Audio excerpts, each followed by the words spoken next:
Anyhow, guess who just walked in? Professor James Earl Jonas himself. He's the professor of philosophy at Mount Hot Airy College down the road.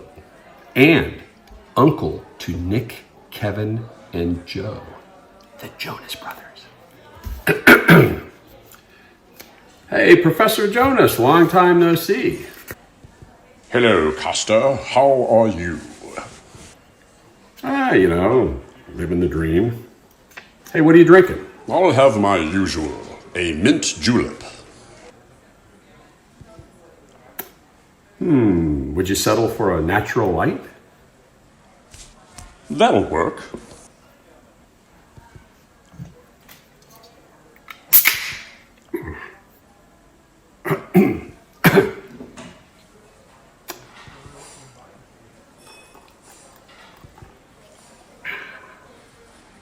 Thank you.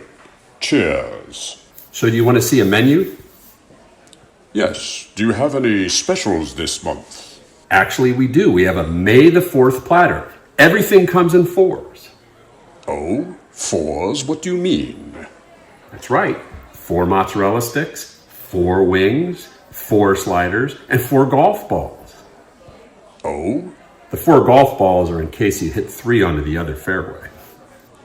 Well, I do not have time for such silly games. You see, I need to catch up on the literature. And what literature are you reading these days? Yes, you see, there was a philosophy symposium at the university last month, and I'm way behind on catching up on some of the literature.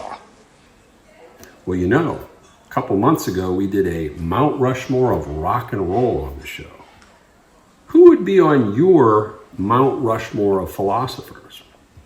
Interesting question, Castor. I would say my Mount Rushmore of philosophers would be Socrates, Plato, Aristotle, and then, of course, Karl Marx. I would put Socrates there due to his gadfly philosophy. We could certainly use a few more of those these days.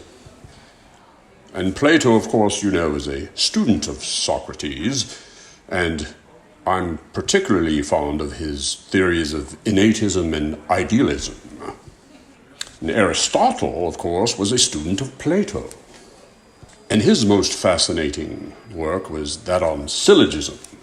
The theory that all men are idiots, and Joe Biden and Donald Trump are men, therefore Joe Biden and Donald Trump are idiots. What was that? Oops, I forgot to tell you. No politics allowed here. Well, why didn't you warn me? Anyhow, Karl Marx would be my 4th entry on the Mount Rushmore. Of course. And Marx I would select due to his Communist Manifesto, which is better known as the standard student orientation guide on any college campus. So how's school going this year, Professor? Are the students trying to get you canceled for giving hard assignments? Now, Castor. Only a small percentage of students are like that. But you know what they say? The squeaky wheel always gets the grease. Well, the squeaky wheel might get the grease, but the grease doesn't do much good if someone slashes the tires. So have you seen those rascally pop star nephews of yours lately? No, I haven't talked to them in a long time. They're much too important. Really? They seem like pretty down-to-earth young dudes. Well, they live in Los Angeles. Is anyone down to earth in Los Angeles? Sure. Okay, so the May the 4th platter sounds good to you? I'll go put that in. You wait right here. Thank you, Castor. And while you are attending to that, I'm going to go back here and try to pick up this chick. Well, you can tell by the way I use my walk, I'm a woman's man. No time to talk.